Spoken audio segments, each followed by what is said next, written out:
Você piscou e o pode chá voltou e eu não voltei brincando, não. Eu tô com uma pessoa muito especial na minha vida, na minha trajetória. Eu acho que coisas que ela nem sabe, ou faz ideia do quanto foi importante na minha caminhada. Doutora Marcele, eu vou deixar ela mesma se apresentar. Quem é você na fila do pão, amor? Quem sou eu? Meu Deus! Não vai fazer chorar não, né? Não. Bom, eu sou a Marcele, eu sou médica, ginecologista e obstetra. Trabalho aqui em Brasília, tenho um consultório, atendo muitas mulheres, atendo mulheres maravilhosas como a Chá e várias amigas, né? Então, tem um atendimento muito focado na independência da mulher, mulheres que não querem usar métodos contraceptivos e tudo. E é tudo muito com obstetrícia humanizada, né? Então, com parto normal e tudo mais. Tem uma linha de trabalho aí que eu não marco mais cesárea, não faço mais cesárea agendada, acreditando ali na fisiologia do processo das mulheres. É muita coisa, né? Um pouquinho. Marcele, eu vou começar contando um pouquinho, não vou adentrar muito, porque senão se eu começo a chorar, não paro mais nunca. Mas quando eu fui tirar o DIU para engravidar e tudo, eu procurei alguém, e aí as minhas amigas me recomendaram você, aí eu cheguei lá no seu consultório. E aí, passou um ano, você tirou meu DIU, passei um ano sem engravidar, e aí todo mundo falava assim, não, é porque você tá nervosa, pensando, você tá ansiosa e tal, e passou esse um ano, e aí depois eu voltei no consultório, e aí você falou, não, agora a gente precisa investigar, e me passou os exames, e aí você foi a primeira pessoa a falar assim, olha, esse hormônio aqui não tá bom, que foi o antimulleriano, né? Isso aqui não tá bom, isso aqui me preocupa muito, aí você me passou para outras pessoas que trabalham com fertilização, reprodução humana, sei lá. E uma coisa que marcou a minha vida foi a forma com que você me deu essa notícia.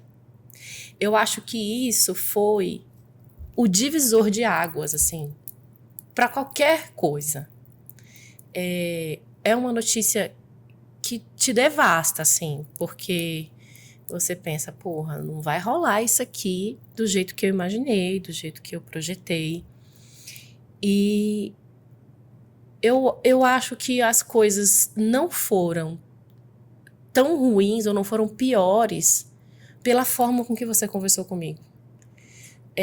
Ao mesmo tempo que você me colocou a importância e a seriedade da coisa, você me contou de um jeito tão carinhoso que... Eu não sei se você se lembra, a gente até se abraçou quando você foi me levar na porta, a gente se abraçou. E eu saí dali, tipo, cara, é uma merda, mas a sensação que eu tinha é que vai ficar tudo bem. E isso não se ensina na medicina, né? Não. De como acolher um paciente, assim. Como que é essa sua visão, assim, durante essa sua trajetória? Essa parada de eu preciso acolher essa mulher antes de qualquer coisa. Então, a gente não aprende mesmo, não. A gente aprende o diagnóstico, a gente dá o diagnóstico muitas vezes ali, no cru, do jeito que tem que ser e tudo mais, né? E quando eu decidi... Quando eu decidi pela ginecologia, pela obstetrícia, eu tentei fugir muito, justamente porque eu não queria trabalhar da forma como eu trabalho hoje. Tentei fugir. Qual que era essa forma? Eu sei como é essas coisas, a gente querer fugir de algumas coisas. Sabe como que era? Eu falava, gente, mas eu amo viajar. Eu amo, tipo assim... Quero ir ali para Pirinópolis. Não vai, querida. Então, imagina. Eu falei, gente, mas como é que eu vou fazer obstetrícia? E aí, eu tinha uma professora que eu lembro que a filha dela tinha passado para medicina e ela pediu de presente uma viagem para Disney. E ela falou, não, mas não dá para eu ir porque eu tenho 2 pacientes pro início do mês e 2 para o final. Aí eu falei, então vai no meio. Ela, não, mas uma do final, eu acho que ela não chega até o final, ela fica no meio. Então eu não vou poder ir. Eu falei, gente, mas espera aí.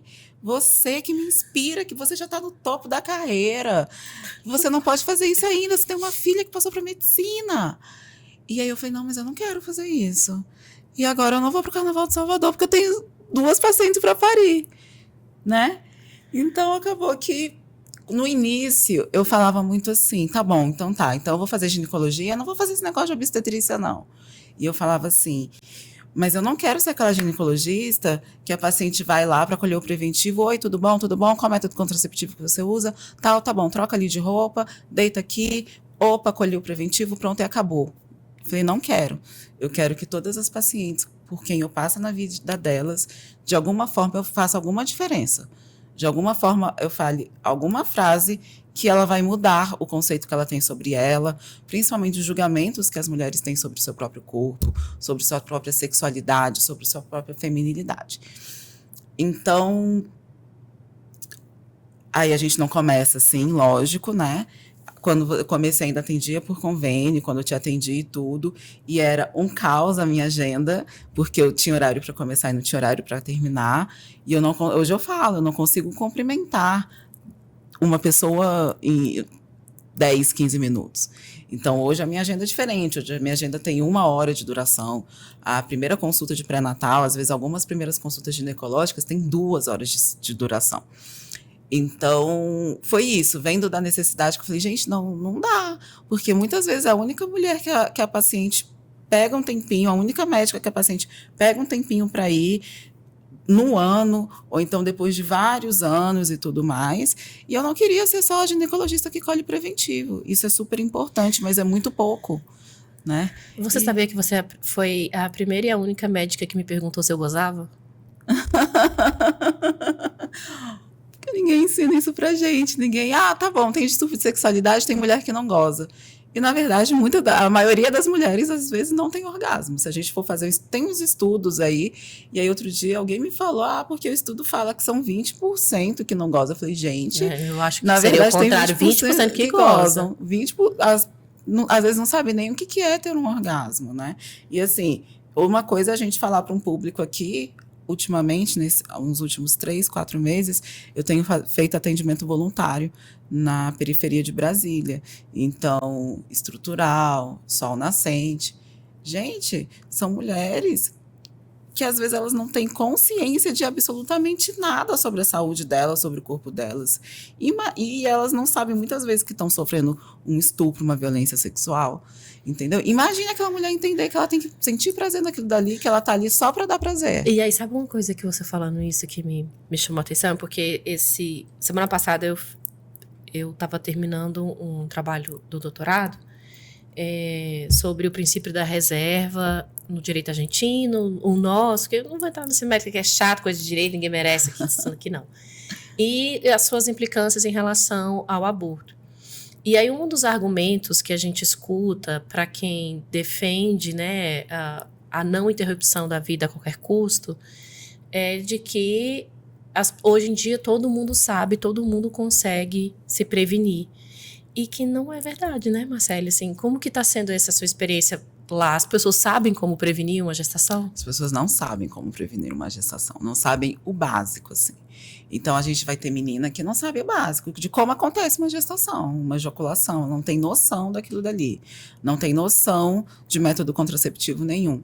Esses dias eu atendi uma paciente que ela estava no 3º filho, 18 anos, e ela falou, eu nunca passei por um ginecologista, eu só fui em consulta durante o pré-natal. E aí foi um parto com 14, um com 16 e outro com 17. Só. Então, a gente vê muito isso. Então, eu, antes de ser médica, eu pensava nisso. Eu falei, mas espera aí. Quando eu vi uma vizinha grávida, adolescente, eu pensava assim, mas espera aí. Ela tem acesso à mesma televisão que eu tenho. Hoje em dia tem a rede social, né? Tem muita gente que a gente vai argumentar. Fala assim, não, mas a pessoa não tem celular? Gente, agora tem gente que tem celular lá. Você pergunta para a pessoa, qual o número do seu celular? Ela não sabe o número do celular dela decorado. Eu vi uma reportagem hoje que uma das universidades americanas elegeram como a palavra do ano brain... Nossa, é tipo cérebro estragado. É brain rot, uma coisa assim.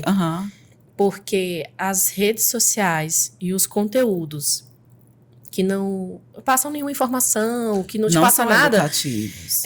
tá deixando as pessoas burras. Assim, é como se o nosso cérebro estivesse atrofiando. E o fato de você ter acesso ao TikTok, ao Instagram, não quer dizer que você necessariamente chega até você a informação de que, olha, nessa relação sexual, se você tiver nesse período aqui, assim, assado, você vai ter X probabilidade de engravidar.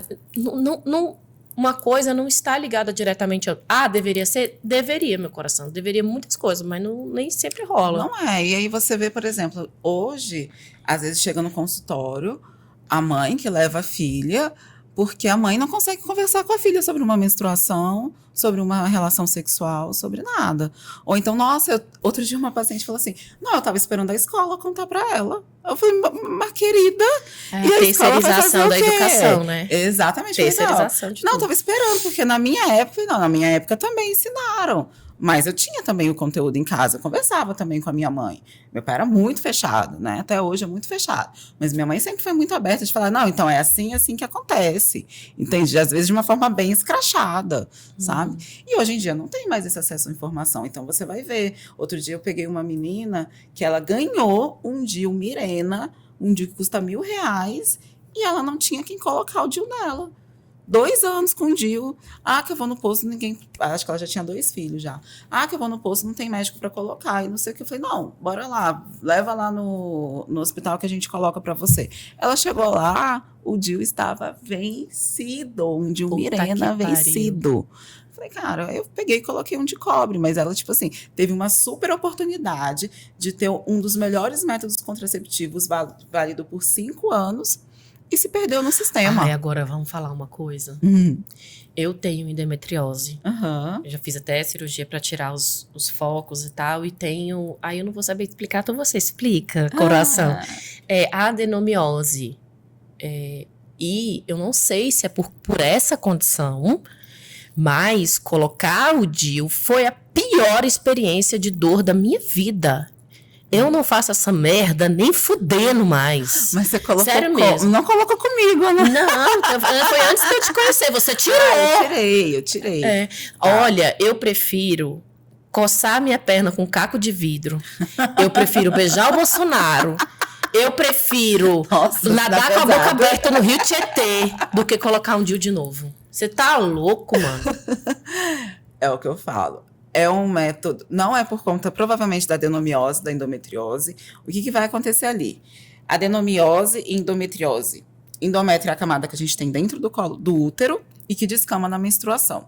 A adenomiose é quando células dessa camada estão na camada muscular do útero, e a endometriose é quando essas células do endométrio estão fora do útero.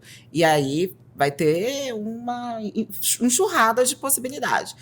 Pode estar no intestino, pode estar na bexiga, pode estar em qualquer lugar. E aí o que acontece? A menstruação é um processo inflamatório, que normalmente acontece dentro do útero, mas que acontece um aumento de fluxo sanguíneo ali, reação inflamatória, e você tem uma inflamação dentro do útero. Então, o útero, basicamente, ele dobra de tamanho durante o ciclo menstrual. Então, é normal que as mulheres tenham cólica, sangramento, dor, tudo mais. Só que quem tem endometriose, adenomiose, em vez de ser aqui no útero, é aqui na pelve. Então, é uma coisa muito mais intensa. Algumas pacientes dessas, por serem pacientes de dor crônica, aquela paciente que está ali, exposta o tempo inteiro à dor, tem uma sensibilidade maior a alguns procedimentos. Inserção de DIU dói, tá? Geralmente, o que a gente faz com a analgesia, né? Meu irmão. Por que me oferece? Cara, olha... A gente pode fazer com analgesia no consultório, analgésico simples. Sprayzinho, ou então eu gosto muito no consultório, eu uso uma pomada que a gente consegue até fazer cirurgia ginecológica com ela. Até a mesma pomada que eu uso para fazer a ninfoplastia, eu uso para colocar o DIU. O que é ninfoplastia?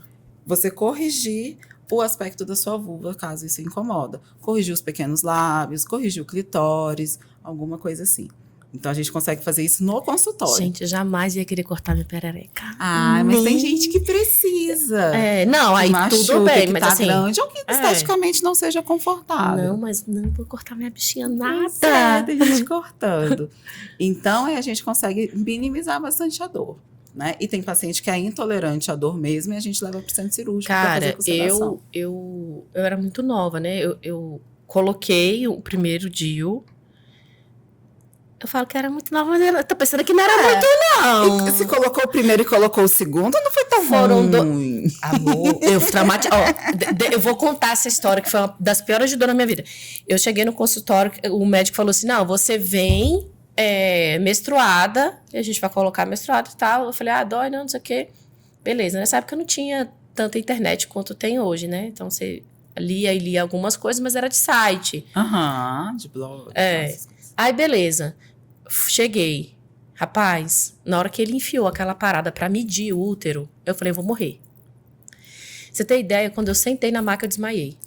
Então, pode ser que você tenha vaso vagal também. Que aí são as pacientes que vão ter mais tolerância à dor, a pressão baixa até desmaiar. Eu fiquei tão mal. E aí, assim, o capeta, quando ele brota, amor, ele brota acompanhado. Eu cheguei, eu assim, me tremendo. Eu saí do consultório assim, tremendo de dor. Quando eu cheguei no carro, eu tinha um Paliozinho na época.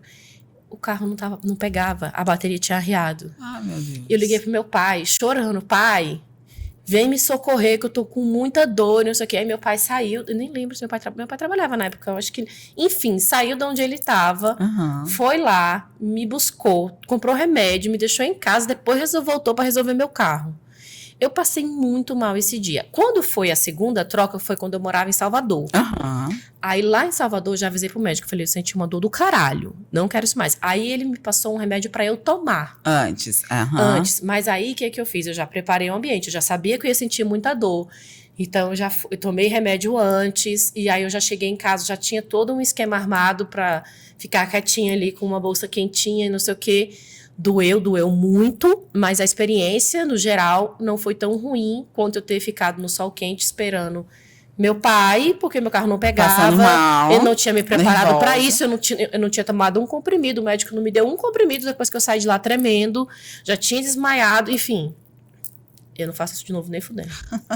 Mas hoje eu faço isso, eu peço para paciente tomar antes. O que acontece? Tem 2 momentos da inserção do DIU que vai doer.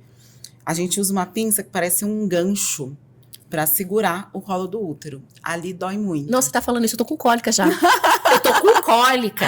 E a segunda é de medir. E na hora de medir, aí essa a gente não consegue tirar tanto a dor. Porque aí é uma coisa, tipo, entrando em você mesmo, né? Aí a gente coloca anestesia. Aí a gente dá no consultório, coloca uma música, pergunta para o paciente qual música ela quer escutar, coloca uma música ali. E aí, com remédio em casa para dor também. Mas eu coloquei o meu. E aí às vezes na hora de colocar, eu tento e só medir. Se eu conseguir não pensar. Algumas eu consigo, outras não. O meu eu coloquei sem anestesia. Acho que o meu foi sem anestesia. E eu só senti a dor na hora. Tipo, legal. Quando eu cheguei em casa, eu comecei, meu Deus, o que eu fiz da minha vida? Tava tudo tão certo, tava tudo tão bom. Nem transando eu tava. Só porque eu ia pra Salvador, mas nem transei lá também. E aí uma cólica, foi umas 2 horas de cólica embaixo do chuveiro quente. E aí eu falei, não, esse negócio vai doer. Tanto que eu levei um espéculo e uma pinça, que eu falei, não, se esse negócio doer durante a viagem, uma amiga minha que é fisioterapeuta tá vindo comigo, eu falei, se doer, ela vai tirar. Rapaz, mas aí eu tô aqui com o meu super feliz. Foi uma das piores experiências da minha vida. De dor. Eu senti muita dor. Agora, tem uma coisa que me passa pela cabeça. Você não acha que se esse procedimento fosse feito em homens, ele não seria sempre no centro cirúrgico? Com certeza, tudo, né? Será que teria um espéculo pro homem?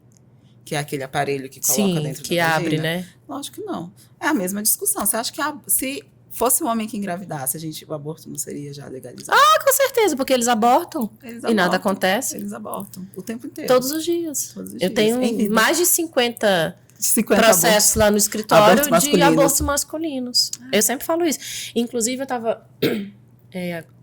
quando eu tava em Buenos Aires agora, na aula, um professor falou assim, e a gente tava discutindo essa questão sobre uma outra ótica, que no direito argentino, a vida começa a partir do nascimento, né? Aqui o nosso direito, ele protege o nascituro, mas também é a partir do nascimento com vida que ele passa a ser um sujeito de direito. E aí a gente estava discutindo, se não existe um sujeito de direito, não existe um crime. Sim. Né? E aí também o princípio da reserva, que no direito argentino, o princípio da reserva diz o seguinte: aquilo que não afeta a terceiros só diz respeito a você e Deus. É por sua conta. Sim. E o aborto é contra quem, né? É um crime contra quem? E aí Quem a gente estava defende como discutindo crime? nessa perspectiva, né? Se não existe um sujeito de direito, não existe um crime, enfim. E outras complexidades. É um tema muito delicado. Não existe soluções simples para problemas complexos. Exatamente. Não estou trazendo aqui uma solução simples. E aí o professor, e o pai não vai participar disso? Eu falei, o pai é importantíssimo nessa discussão. É importantíssimo, porque a gente precisa penalizar o aborto masculino da mesma forma com que se penaliza o feminino. Ter um filho e abandoná-lo não é crime. Matar um filho, abandonar um filho é a mesma coisa que matar. É tipo, não quero esse aqui, se vira você. E não é um crime. E os caras não fazem nada. A vida inteira. E a mulher leva aquilo a vida inteira. Ela sai do mercado de trabalho. Sabe. Quantas agora a gente não vê com tantos transtornos, transtorno de espectro autista, tantas coisas, e que fica ali abandonada a mulher com aquilo dali. E sabe o que é mais engraçado? É assim, fazendo essa reflexão de todos os pontos que isso interfere, né? É que a gente... Mulher não aborta, né? Vamos partir desse princípio. Não abortamos, defendemos a vida, a vida, a vida, a vida, a vida. Eu já até falei isso aqui em outro momento. Essa criança nasce. Teve filho porque quis.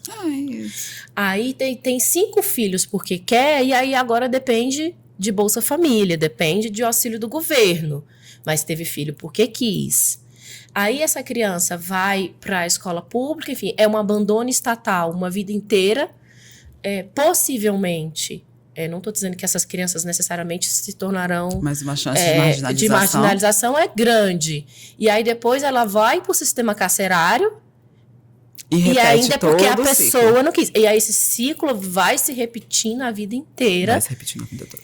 E assim, você não pode abortar. Mas se você tem, é problema seu. E aí que você quer com aquilo dali do jeito que dá. E todos os julgamentos que vêm com isso. E todos os julgamentos. E assim... realmente, assim, são muitas camadas de coisas. E se a gente for olhar quem é a mulher que aborta, é a mulher preta periférica. Que aborta irregularmente. Irregularmente que eu tô falando. Porque regularmente tem dinheiro, paga 15 mil, 10 mil, vai para uma clínica tranquila, né? Que você tem acesso... Tem clínicas de alto luxo em São Paulo. Aqui em Brasília também. Eu não conheço. Tô com tosse de cachorro. E aí, assim, quem tem dinheiro, aborta na segurança. Quem aborta na ilegalidade é quem não tem acesso. Que fala assim, cara, eu não tenho condição de ter esse filho agora. Exatamente. E aí, eu sempre me questiono a quem se destina essa lei. E qual o propósito que se destina. E esse ciclo, ele é repetido inúmeras vezes. O pai que está no sistema carcerário, ele abandona também seu filho.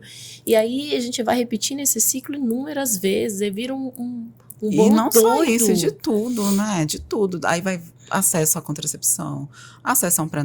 Eu tenho falado que parece que existe um grande projeto para eliminar mesmo a população pobre, preta, periférica. Entendeu? Porque não tem um acesso ao sistema de saúde digno, não tem dignidade nenhuma, não tem dignidade de alimentação, não tem dignidade de saneamento básico, é tudo precário. Então, parece que assim, para deixar morrer mesmo, né? A gente vê peregrinação, agora eles estão tentando mudar, mas tem a questão da peregrinação da mulher grávida, gestante.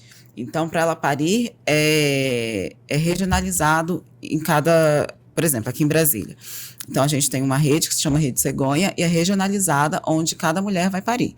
Então, a mulher lá de Águas Lindas, ela vem parir, uma das referências dela é HUB. Então, ela tem que andar 40, 60 quilômetros. Não tem nenhum centro lá para ela parir lá. Agora tem agora ninguém quer ficar lá. Os pacientes não querem ficar lá. O outro é Taguatinga, as pacientes também não querem ir. Então, quando tem condição, vem para HUB. Agora, se ela bater na HUB e não tiver vaga, ela tem que ir para outro hospital. E aí ela fica andando. De vez em quando a gente vê paciente que dorme lá porque ela não tem condição de ir embora para casa. Aí o quê? Aí eu vou e faço uma internação social, que a paciente não tem indicação de estar internada. Tem colega que não, manda embora e ela que se vire. E aí você vai vendo que a mulher vai peregrinando e muitas morrem. Teve óbito materno esses dias aqui, entendeu? Uma situação dessa. Outro dia eu peguei uma paciente uma paciente que com um aborto, um bebê que não evoluiu, e ela ficou 3 meses.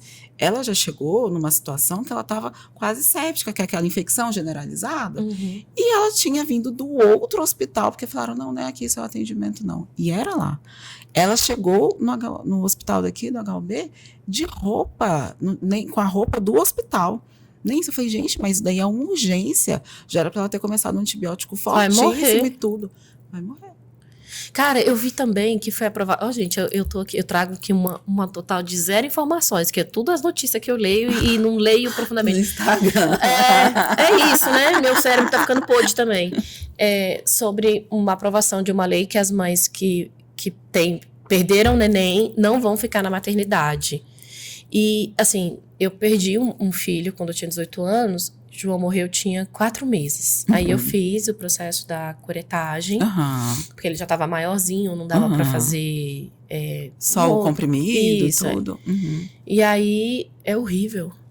Você tá ali... Você tá na maternidade. No seu luto, e você tem que escutar a bebê nascendo. E assim, todas as portinhas tinham coisinhas, balão...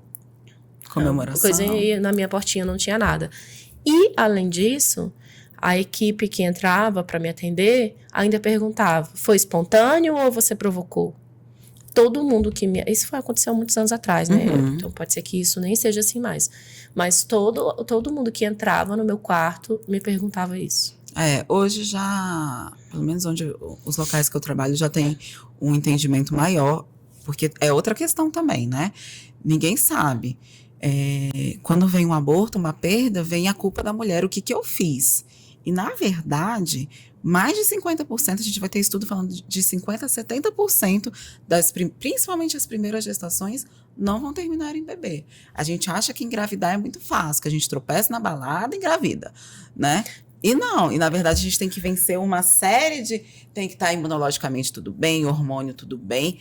Eu brinco assim, é um controle de avião desse tamanho que você tem que apertar todos os botões na sequência correta, na hora correta, para a gestação ser ok, saudável e ir até o final, né? Então, muitas pacientes ficam ali no início.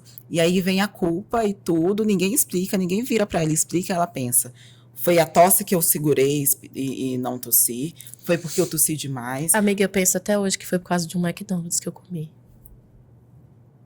Eu sei que não guarda sentido, mas na minha cabeça ficou essa culpa durante anos, que foi porque o McDonald's que eu comi. E é culpa o tempo inteiro. Eu brinco, né? Sai o beta-HCG, o hormônio da gravidez lá positivo, vem uma capa da Chanel chiquérrima, bordada em diamante, escrito culpa, que a mulher veste o tempo inteiro, né?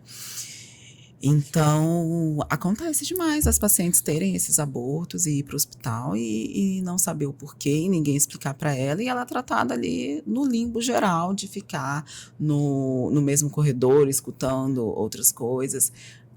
Ninguém sinaliza ali para ela chegar e tudo. E como que é abordado esse luto, né? Daqui a pouco você engravida de novo. Daqui a pouco vem outro. Não, foi o melhor para você. É porque Deus sabe o que faz. Porque Deus sabe o que faz. A minha explicação é que eu tento ser um pouco mais empática, que mesmo assim talvez não entre na cabeça, que não... Eu falo assim, olha, geralmente a grande maioria é causa genética, né? E eu falo assim, olha, a mistura não ficou perfeita, e aí o seu corpo não vai investir sua energia naquilo dali que não ficou perfeito, que vai resultar numa dor na frente.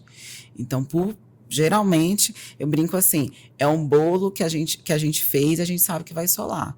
Em vez de gastar a energia do bolo, do forno, para desenvolver aquele bolo que não vai dar certo, o forno mesmo já expulsa daquilo dali. Mas é muito difícil a gente explicar, é muito difícil você escutar isso. Não, né? e até você até O consegue acolhimento. escutar, consegue processar isso, mas a dor ali na hora, parece que E você é um fica surda, luto. não sei explicar. E é um luto. Não é diferente você perder um bebê de semanas, de 4 meses, 2 meses, da mulher que perde um bebê que nasceu ou que perde um filho. Você foi mãe da mesma forma. Não deixe minimizar isso. Você foi mãe, não deixa de tirar a sua maternidade daquilo dali. Você foi mãe da mesma forma. Eu recomendo. Dê nome. Dê nome ao seu bebê. Pensou no nome? Dê nome.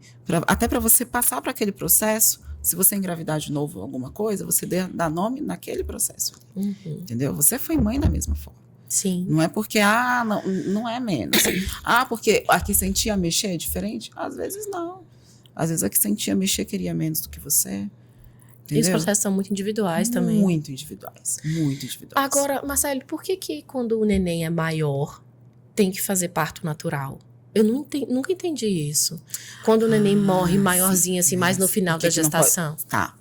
Porque, ao contrário do que a gente geralmente pensa, o parto vaginal, ele é muito mais seguro. Pode falar vagina? Pode, Aqui pode falar vagina? nós pode falar buceta, quanto mais vagina. Então, o parto vaginal é muito mais seguro para a mulher do que a cesárea. Por quê? Ele tem menor risco de sangramento, ele tem menor risco de infecção e caso a gente tenha principalmente um sangramento durante um parto, se a gente não conseguir controlar o sangramento, pode chegar um ponto daquela mulher perder o útero, tá?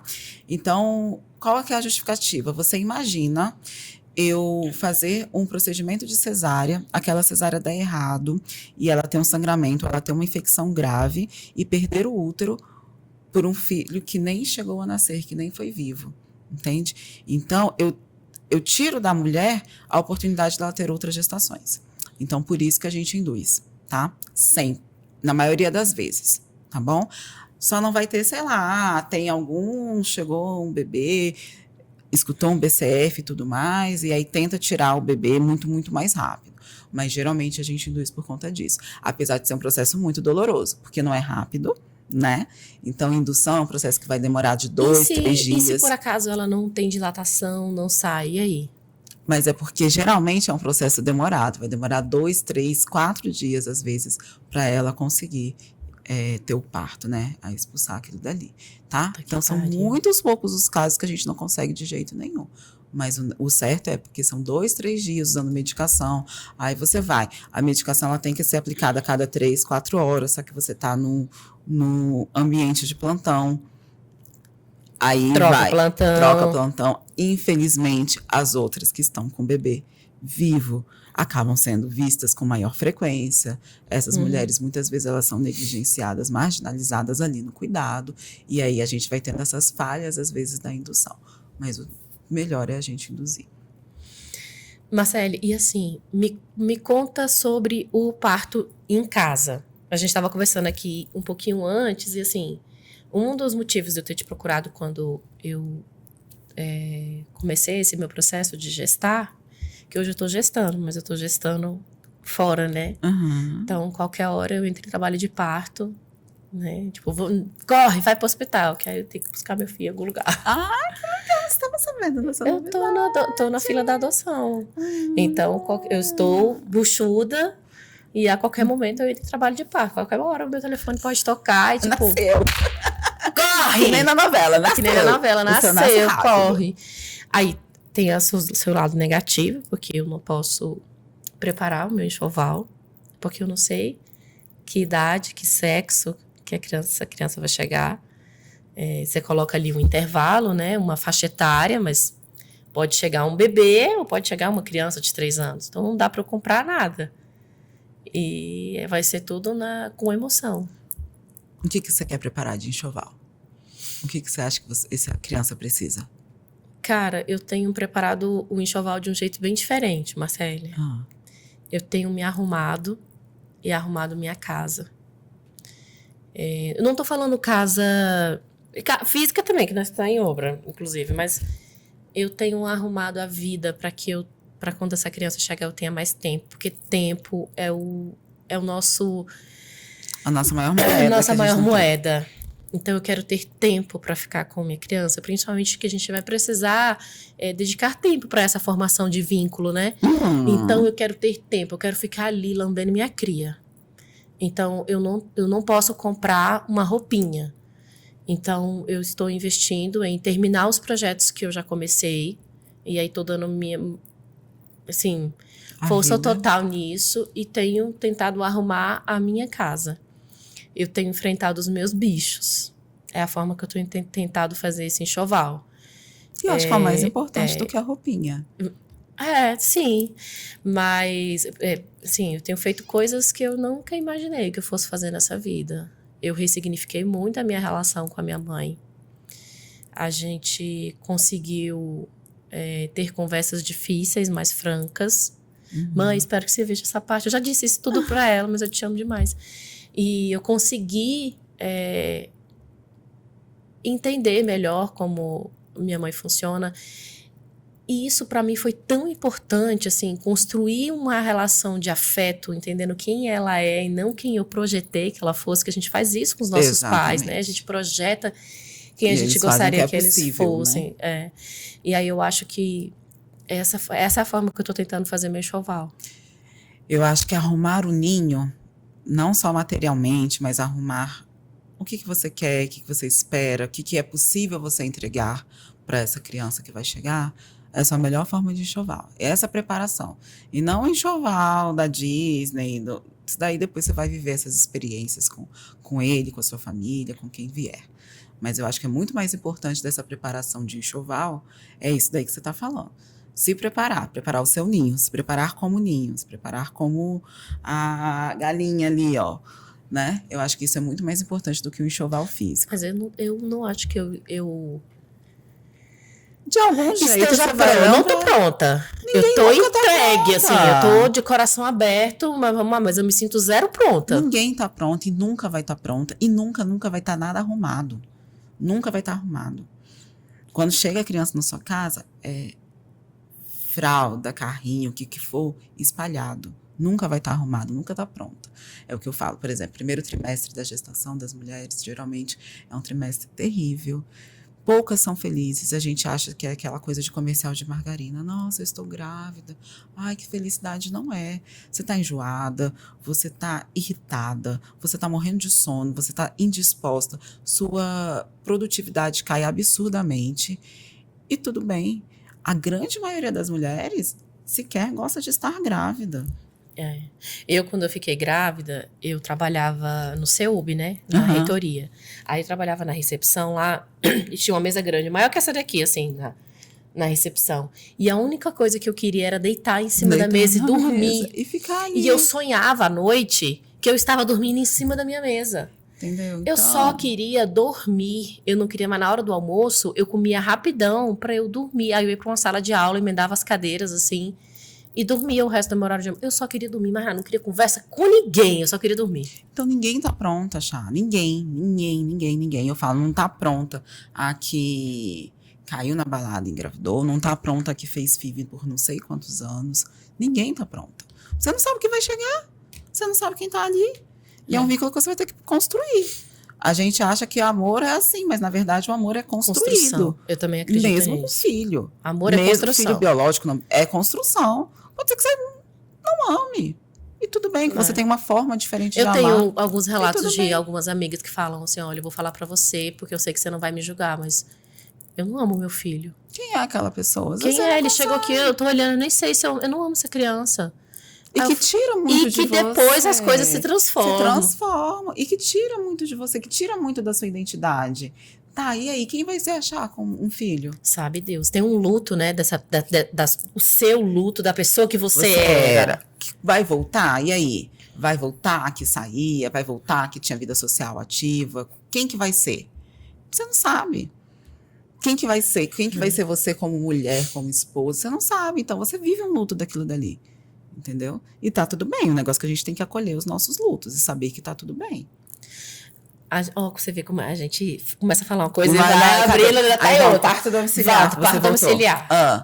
Como que funciona? Isso, vamos lá. Explica aí pra gente. Qual que é a grande questão, né? Se não tivesse parto domiciliar, ninguém tava aqui. Oi?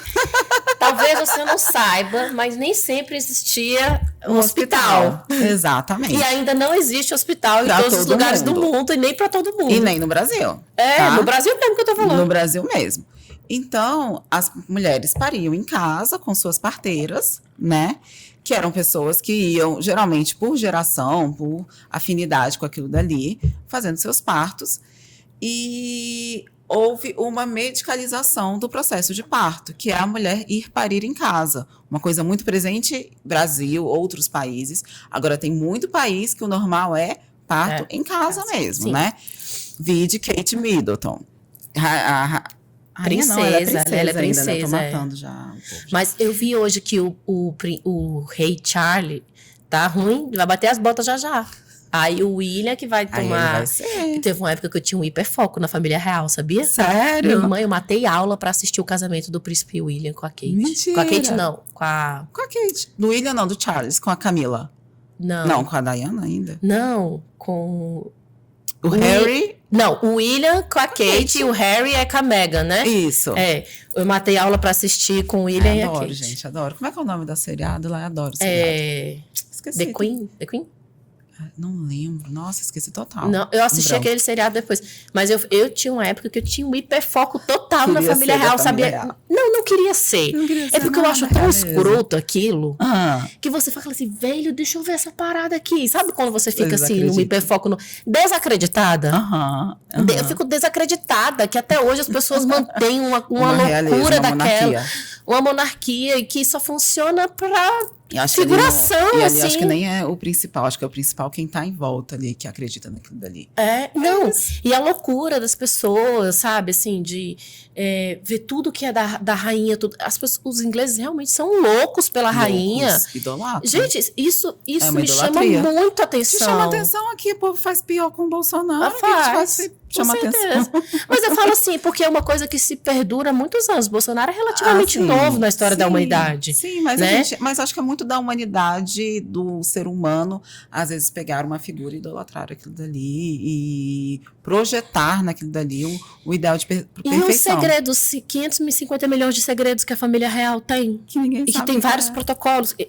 O segurança sabe quando a pessoa, o príncipe ou a rainha, quer sair do lugar pela forma que ela segura a bolsa. Mas eu queria que alguém percebesse. Esse tem muitos protocolos. Eles não voam no mesmo avião, eles não comem frutos do mar. Porque pra não morrer. E morre de todo jeito, né? Mas é porque eles não voam no mesmo avião pra não morrer todo mundo junto. Porque se morrer todo mundo junto, acabou a monarquia. Tem muita gente que faz assim, família. William Bonner fazia assim com a Fátima Bernardes. Eles não iam todos no mesmo avião. E uma vez, lá em casa, o povo cogitou já. Tipo, será que vai viajar todo mundo junto mesmo? Eu falei, melhor, né? Porque aí se morrer todo mundo se for pra morrer, eu prefiro morrer com a minha família toda. A gente não quer ficar pra trás. Eu também acho. Eu não quero. Enfim, aí voltando ao por que a gente faz isso e volta? A gente é fofoqueira. Marcelo tem que voltar aqui só pra falar das fofocas. Das fofocas. Então, todo mundo paria em casa, né? E aí houve uma medicalização dos partos, e na verdade, porque assim, muito se morria em casa. Então, o hospital deveria ser para aquelas pacientes que têm um risco elevado de morte em casa. Qual que seria? E aí a gente tem os protocolos hoje para fazer parto domiciliar. Nós temos protocolos muito bem específicos de quem é a mulher que pode parir em casa. Então, a mulher que tem pressão alta, ela pode parir em casa? Não, porque ela tem risco aumentado de um monte de coisa. Uma mulher diabética pode parir em casa? Não, porque ela tem risco aumentado de um monte de coisa. Então, essas pacientes são selecionadas. A idade faz com que você tenha risco aumentado? A idade por si só é fator de risco, né? Que todo mundo... acima de 35 anos, tá? Cruel, né? 35 anos a gente tá começando a vida. Eu tô com 34. Eu vou ser uma gestante idosa. Não, quando eu me toquei disso, acho que foi... Você perguntou isso pra mim. Mas eu tô tão nova, me sinto tão novinha, jovem. A gente é jovem. A gente com 35, 40 anos. Você tá começando sua vida. É quando você tá... atingiu o marco profissional que você queria e tudo mais. E que aí, às vezes, você tá preparada financeiramente, tudo pra ter um filho. né? Então, hoje, a grande maioria das gestações planejadas e tudo são de mulheres mais de 35 anos. E acima dos 35, o que que aumenta? Aumenta risco de diabetes gestacional, aumenta risco de pré-eclâmpsia, aumenta risco de abortamento, de perdas, tá? De malformações, como Down, trissomias e tudo mais. Então, Mas não necessariamente ela não pode ter você em casa, aumentar o risco não quer dizer que você vai ter aquilo. Então, é o que eu falo. Eu tive paciente de 49 anos, você sabe quem foi, maravilhosa. A minha paciente mais... teve uma época que eu tenho muita Vamos falar dessa sua paciente de 49 Daqui a pouco... O que é aquele menino, pela misericórdia divina? Eu tenho vontade de colocar ele na bolsa e levar pra casa. Cara, puta que pariu, que criança linda, meu Deus do céu. Perfeito, aquelas coxinhas. Ai, gente, que vai saudade, com todo mundo, eles são saudade. maravilhosos. Então, não quer dizer, por exemplo, ela era uma paciente de 49 anos, com risco aumentado para várias coisas, né? Com histórico familiar, e que ela não teve nada. Ela teve uma gestação de alto risco, ela teve a bolsa dela rompeu antes do tempo, mas só. Pressão alta ela não teve, diabetes ela não teve. Ela tava na festa no dia anterior. Ela tava numa festa no dia anterior, ela rompeu bolsa só para segurar ela em casa, para ela não ficar viajando, que ela tava sassaricando, mas ela não teve nada. Então eu falo assim, eu tenho pacientes minhas de 42, 44 anos, porque essa paciente é uma paciente que eu falo assim, olha só, você tem que fazer atividade física 2 vezes ao dia. E ela está investindo tudo naquela gestação, ela vai fazer. Vai fazer. A minha desmiolada de 25, não, mas não quero comer por 2, porque minha avó falou que tem que comer por 2. E vai comer por 2 e vai se lascar no diabetes gestacional. Então eu falo, os meus casos mais desafiadores na obstetrícia até hoje não foram das pacientes de 40 anos, não. É paciente de 20 e pouco. Tá? Eu tive uma vez, eu lembro, um amigo meu me ligou e falou assim, não, porque eu fiz uma ecografia hoje de uma paciente sua, e aí a alteração dela, assim, o coraçãozinho do bebê dela tá assim, assado. Eu falei, quando tá assim? Eu falei assim, você acha que é Down? Ele é tudo para síndrome de Down. Aí eu, qual é o nome da paciente? Fulana. Aí eu falei, não, mas não tem como. Fulana é minha paciente mais nova de todas. Ela tem 24 anos. Eu tô com um monte de paciente de 40, 42. Ele, não, mas ela era novinha, mas não sei se é tão novinha. Eu falei, não, porque não tem sentido. E aí foi ver, era paciente de 24 anos. Entende? Então, é o que eu falo, o fator de risco não quer dizer que você vai desenvolver aquilo. Quer dizer, você tem risco aumentado e que você tem que utilizar de todas as estratégias possíveis para não desenvolver aquilo dali. Entende? Aí volta pro parto domiciliar. Eu não vou deixar sair. A gente já ia te perguntar outra coisa. Volta, vai. Então, pode ter, né? Aí, como é que você tem que ter um parto domiciliar? Você tem que ter uma equipe, né? Com experiência naquilo dali. Então, uma equipe que ela... E aí, qual que é o grande segredo da obstetrícia, da medicina em si, mas da obstetrícia? Você saber intervir antes do bolo estourar ali, da pipoca estourar. Então, são partos, uma delícia de parto, né? Que a paciente está tudo ali, o cheiro dela, o cachorro dela, lambe a cara dela, o filho dela, a comida dela, e geralmente com a equipe. Então, a equipe geralmente tem que ter 2 pessoas, para caso uma intercorrência, um fica responsável pela mãe, outro fica responsável pelo bebê. E saber o momento da gente transferir. Sempre tem que estar aberta a possibilidade de transferência. Ou porque a paciente não aguentou a dor e quer uma analgesia, ou porque teve uma complicação mesmo. Tá? Então, hoje, se a gente for pegar isso tudo, aumenta a morte de bebê? Não. É tão seguro tal qual um parto hospitalar. E que eu falo, por exemplo, o parto domiciliar eu vou com a minha equipe. Mesmo é isso que eu ia te perguntar, porque quando a gente conversou, você me explicou como é que funcionava, e eu fiquei assim, gente, claro que faz todo sentido ser assim.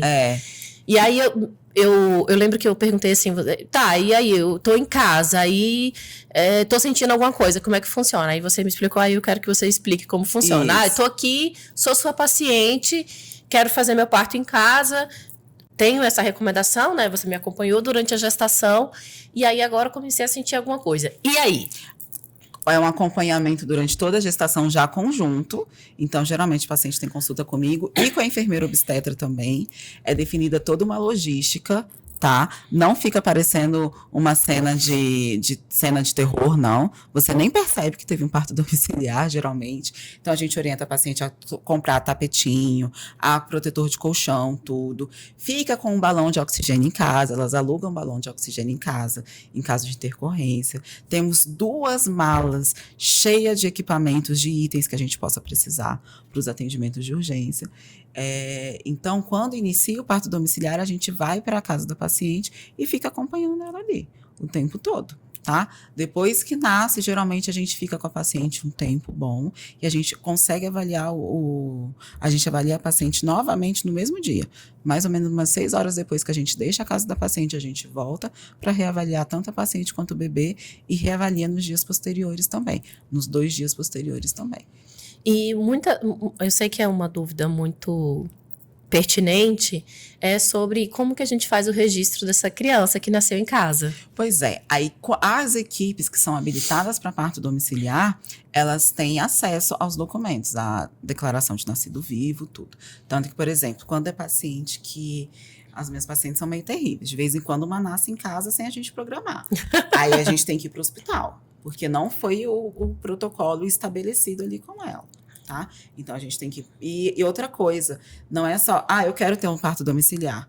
Não, a gente seleciona a paciente. Desde condição... Por exemplo, teve uma paciente... Há um tempo atrás, que eu recusei a paciente para parto domiciliar, que eu falei, não, eu te peço para você usar uma medicação durante o pré-natal, você não usa. Eu não tenho segurança de ter um parto domiciliar com você. Porque se eu tiver alguma coisa que eu tiver que transferir seu bebê, você não vai aceitar. E aí, qual a situação que eu vou ficar como profissional de saúde? Então, eu falei, não, você não é elegível para parto domiciliar, porque você é rebelde. E aí, qualquer coisa procura outra. Então, a gente tem um protocolo muito bem estabelecido. Por exemplo, essa paciente, eu falei, cara, eu acho que não. Eu conversei com toda a equipe, ela passou por outras pessoas da equipe. Uma pessoa falou, não, acho que dá. As outras falaram, não, então não vamos. E aí, quando o neném nasce em casa, tá tudo bem, essa mãe não precisa ir pro hospital com o neném? Não precisa ir pro hospital. Os exames iniciais são feitos ali.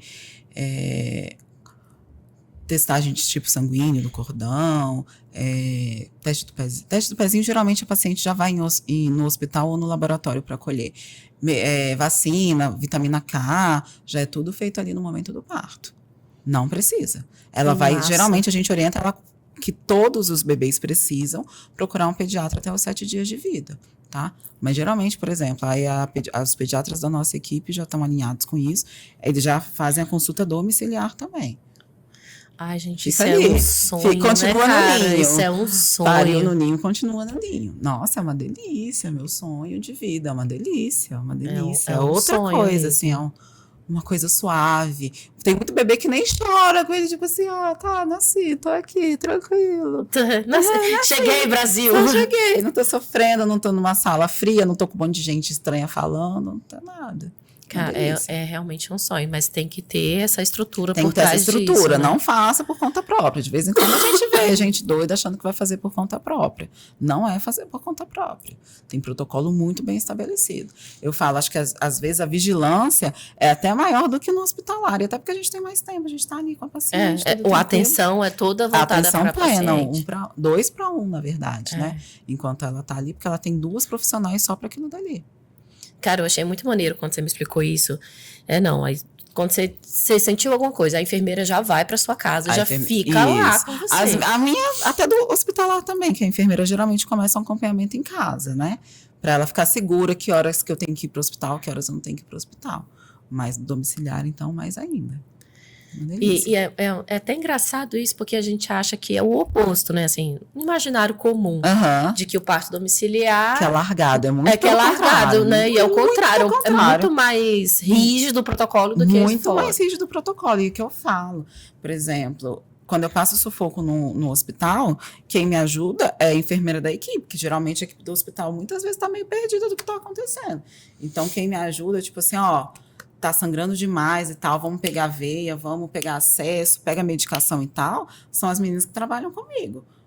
Não, porque se for, às vezes, esperar do hospital, vixe, Então, geral, porque elas são muito ágeis. A gente age antes da situação É ficar porque também ruim. a equipe já tá em sintonia, né? Assim, vocês se falam no olhar, às vezes. Exatamente. É muito mais rápido. E que tipo de perrengue, assim, que pode acontecer num parto? Geralmente, o mais comum sangramento, tá? Porque que é, inclusive, a maior causa de óbito materno é sangramento, hemorragia pós-parto. Então, aí a gente tem que colocar volume, né, soro, colocar medicação para o útero contrair e tudo mais. Então, isso às vezes tem que ser muito rápido. Porque, primeiro que tem a questão da adrenalina, né? Tem a adrenalina, nasceu. Quando a adrenalina começa a descer, essa pressão começa a descer junto.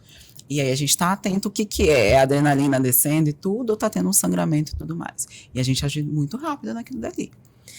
Ai, meu Deus, deixa eu ver se a gente tá... Eita! Foi, tem... 1h10. Meu Deus. 1h10 que nós tá aqui conversando. Falando mais do que vendedor. Eu não vou ter tempo de fazer os quadros, porque a Thaís fica muito puta quando eu gravo mais de 1 hora, porque ela não consegue cortar o tempo pra subir. Então, Thaís, não vou fazer quadro, mas eu só quero fazer um quadro que é do Sou Contra. Me conta uma coisa que você é contra. Ai, meu Deus. O que eu sou contra? De tudo? De quê? tudo, de qualquer coisa. Ai, gente, não sei. Eu sou contra muita coisa, que eu sou chata. Eu também. Nossa, eu sou chata demais. Vamos lá. Uma coisa que eu falo muito aqui, que já virou piada já, que eu sou contra cardápio no QR Code, todo mundo sabe. Nossa, eu sou contra também. Porque é um saco. Por que ainda tem? Então tá. Por que ainda tem também? Eu sou contra embarque no ônibus, quando você vai pegar o avião, que você tem que entrar naquele ônibus. Nossa, eu sou contra também. Nossa, eu sou contra muita coisa, aquilo. então. Mas eu não sei falar alguma coisa assim, eu não tenho essa criatividade. E aí, assim, indo pro lance do aeroporto, eu também sou contra passar naquele... detector do raio-x. Cara, é um momento de muita tensão. Eu tinha um ano que eu fiquei presa todas as vezes. Todas as vezes, até um dia que eu dei um piti. Eu tava fazendo prova de residência, até um dia que eu dei um piti. Aí minha mãe começou a falar, vai com uma lingerie bem bonita, dá um piti e tira a roupa. Aí um dia eu dei um piti, não tirei a roupa, infelizmente. Eu tenho aproveitado a oportunidade. É um momento tenso, você fica ali tentando tirar as coisas, tira o computador, tirando não sei o que, tira o sapato, tira o cinto, volta, tem alguma coisa. E você fica pensando, gente, eu não tenho mais nada pra tirar aqui. Que diabo! Eu sou contra, gente, sou contra muita coisa. E tem uma outra coisa que eu queria dizer que eu sou contra. Não ter carrinho de mala dentro da área de embarque. Porque às vezes você viaja que nem uma realeza. Não, eu não carrego muita bagagem. Não. Mas às vezes já aconteceu comigo na minha mala estragar a rodinha. Já aconteceu, igual agora, eu tava voltando da Argentina, eu trouxe uma caixa de vinho na mão, que eu queria jogar esse vinho pela janela do avião. E assim, porque você já fica cansada ali de carregar, e a distância entre os portões às vezes é enorme. Então, no aeroporto de Toronto tem um carrinho pequenininho assim que você coloca a sua bagagem de mão. Gente, vamos botar uns carrinhos, velho, pelo amor de Deus. Eu sou contra o embarque remoto. Eu tenho um ódio daquilo dali, da gente ter que pegar o ônibus, que dali acaba comigo. Dá vontade de ir lá e pedir pra trocar o voo. O pesadelo dos portões de embarque de Congonhas. Lá embaixo, pelo amor de Deus, eu sou contra aquilo ali. Aeroporto de Congonhas. Congonhas tem Guarulhos, eu sou contra o aeroporto de Guarulhos também, é muito cheio. O aeroporto de Congonhas tem um portão, tem 3 portões ou 4 embaixo, assim, no subsolo. Mas aqui que é embarque remoto. Aqui, tu nunca embarcou remoto aqui? Aqui em Brasília, não. Nossa senhora, aqui tem também, querida. Eu odeio isso. Nossa, embarque remoto eu odeio. Embarque remoto na chuva, já peguei? Eu também já. Na chuva. Absurdo. Na chuva. Não na gosto chuva. de Foi remoto. Sou contra. Sou contra embarque remoto. Nossa, eu sou contra. O cardápio no QR Code também. Outra coisa que eu sou contra, você ir num restaurante não ter um suco da fruta. Só tem os de caixinha industrializada. Velho, pelo amor de Deus, puta que pariu. Você não consegue... O de polpa é menos ruim ainda. Não, também não. Mas é menos ruim. Eu sou contra ir num restaurante de algum lugar e não ter nada típico daquele lugar. Eu sou contra também, eu acho. Acabei de ser contra. Muito contra. Não tem. Você, ir num restaurante no litoral, não tem um camarão.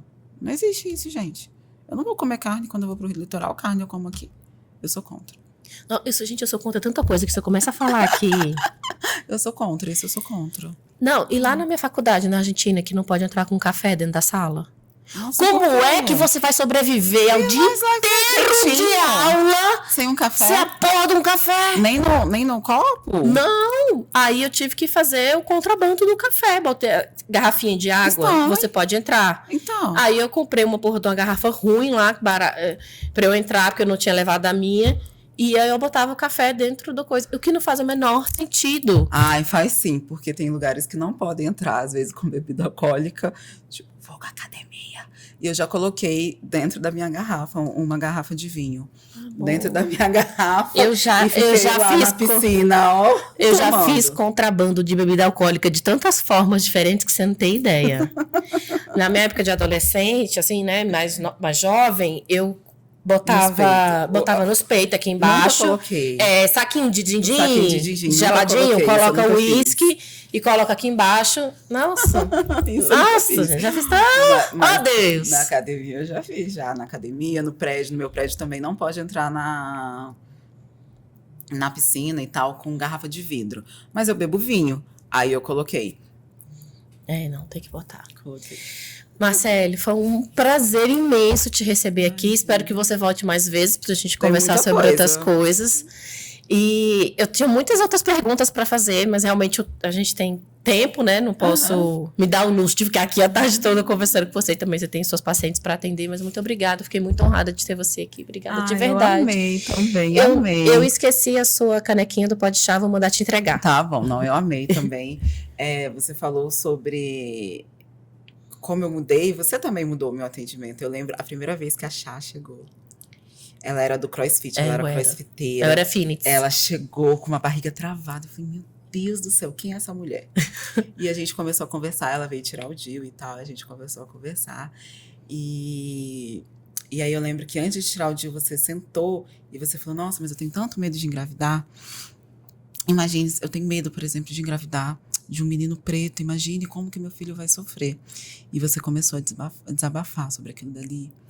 E eu nunca vou esquecer que eu vivo falando, gente, meu sonho é ter um pretinho, mas eu sempre lembro do que você me falou. É um pavor. Lembro do que você me falou, de como que eu vou colocar um menino preto nesse mundo, nesse Brasil. E é uma coisa que me marcou demais você sentada, assim. E você já preocupada com esse enxoval que você ia dar para essa criança. Então, mas é desesperador mesmo, né? Eu tenho um marido preto e eu morro de medo. Todos os dias. Todos os dias. Ontem mesmo, ele tava lá na obra, não sei o quê. E aí ele falou, não, vou ali em cima comprar um negócio. Eu falei, amor, pelo amor de Deus, não vai assim. Toma um banho, troca de roupa. É totalmente diferente. E assim, a lógica, a gente precisa aprender a pensar numa outra lógica. E eu preciso... Eu tenho medo. Quando ele vai no mercado sozinho, eu fico com medo. Mas é a criação que a gente tem. Eu tenho medo o tempo inteiro dele na rua. Porque ele é um corpo-alvo. A gente mas a gente fica assim nessa defesa. E aí eu tô no contrário, né? Eu tô namorando, meu namorado é branco, loiro, os olhos azuis. E ele sai de chinelo pra qualquer outro lugar. E eu falo, eu não vou de chinelo. Mas eu não vou. Mas você se arruma muito pra sair. Eu falei assim, pra eu ser minimamente bem tratada, eu tenho que me arrumar. A gente vive exatamente isso lá em casa. Tony sempre demora mais pra se arrumar do que eu. Ele é muito mais vaidoso que eu, tem mais roupa que eu, mais sapato que eu. Tudo mais que eu. E eu sempre tô pronta mais rápido, porque é isso. Porque a gente tem uma passabilidade diferente. Exatamente. Ai, que conversa, viu? Pra não acabar mais. Depois eu vou te chamar de novo pra gente conversar sobre relacionamento interracial. Vamos que aqui, é conversa. Muito obrigada, gente. Antes da gente terminar, me fala onde as pessoas te encontram. Bom, tem meu Instagram, que a gente vai ficar marcada lá. Doutora Marcele, com 2 L's, Timothy, THIMOTI, tá bom? E eu atendo no Grupo Elas, que é no Sudoeste. Uma clínica super legal, uma clínica só para mulheres, chiquérrima, tem um lustre maravilhoso e tudo mais. Todo o nosso corpo clínico é só de mulheres, tá? Então, a gente tem outras especialidades, tipo proctologia, que é uma coisa que a gente fica super constrangida, e tem uma médica mulher e tudo mais. E atendo também na livre maternagem, que é mais voltada para essa experiência de parto e tudo mais, que somos profissionais todas, tipo assim, desde obstetra, consultora de amamentação, psicóloga voltada para essa fase de perinatal, tudo também para parto. Então, minha gente, é isso. Beijo, obrigada, Marcele. Foi maravilhoso. Eu quero voltar. Eu falei pra você que é um papo, que nós sentamos aqui e conversa quando dá fé que não, já foi. Eu quero voltar. Tem que voltar. Amei.